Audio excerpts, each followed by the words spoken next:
To my মিষ্টি রুসা official channel থেকে সবাইকে স্বাগতম।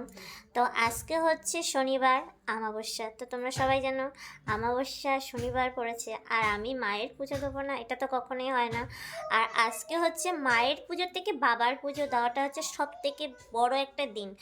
বাবার নামে যে আরাধনা করবে, বাবার নামে যে পঞ্চামৃত্র মানে যে ভগবানকে দেবে চড়াবে, তো সে আজকে খুবই ফল পাবে। তো আমিও উপোস করেছি। এখন বাজে প্রায় 8টা বাজতে আসলে, রাত হয়ে গেছে। কারণ আমি রাতেই পুজো দিতে ভালোবাসি, যেহেতু মায়ের পুজো দিতে হবে তো রাতে তো পুজো দেওয়াটাই ভালো। তো আমি সারাদিন উপোস করেছি। এখন আপাতত মায়ের পুজোর জন্য চলে এসেছি। তো আমার ঘরে, ঠাকুর ঘরে তো দেখতেই পাচ্ছে, এই যে আমার ভোলেনাথ, এই যে মা। তো সবাইকেই দেখিয়ে দিলাম। জয় মা তারা। তো কে কে আজকে উপোস করেছো, কে কে পুজো করেছো, তো অবশ্যই আমাকে জানাবে। আর আমি কি করে পুজো দিচ্ছি তোমাদেরকে জানাচ্ছি। তো বন্ধুরা, আমি চলে এসেছি, দেখো আমার ভোলে বাবাকে অভিষেক করার জন্য।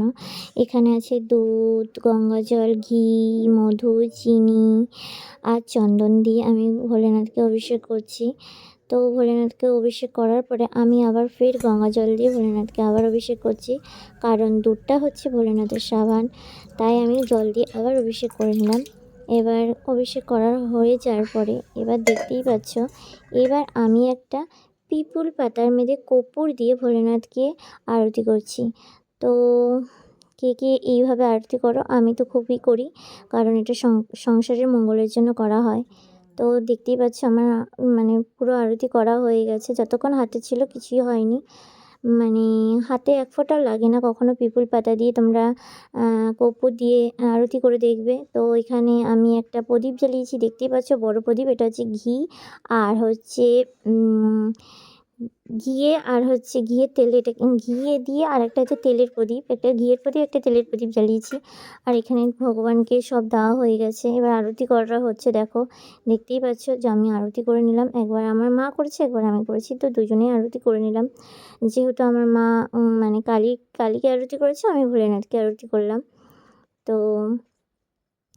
এবার আমি ভগবানের কাছে চাচ্ছি সবার মঙ্গল কামনার জন্য, সবার যাতে ভালো হয় সেজন্য আমি ভগবানের কাছে চাচ্ছি। এবং আমাদের যে গুরুমন্ত্র আছে, আমার যে গুরুমন্ত্র সেটাই আমি জপ করছি। এবং আমার যে মন্ত্রগুলো আছে সে মন্ত্রগুলো জপ করতে আমার অনেকক্ষণ লেগে যায়, যেহেতু 108 বার করে জপ করতে হয়।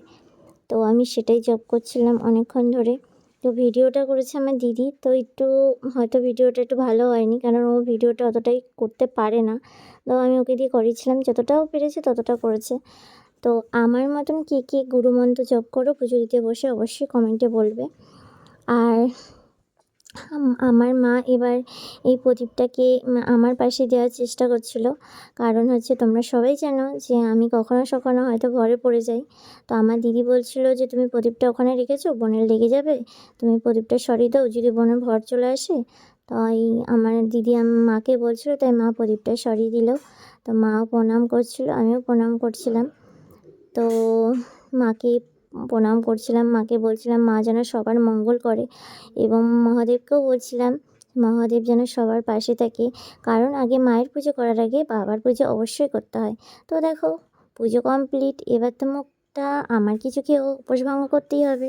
তো আমি চন্দ্রমিত্র খেয়ে এবার খেয়ে নিলাম একটা, এটাকে বলা হয়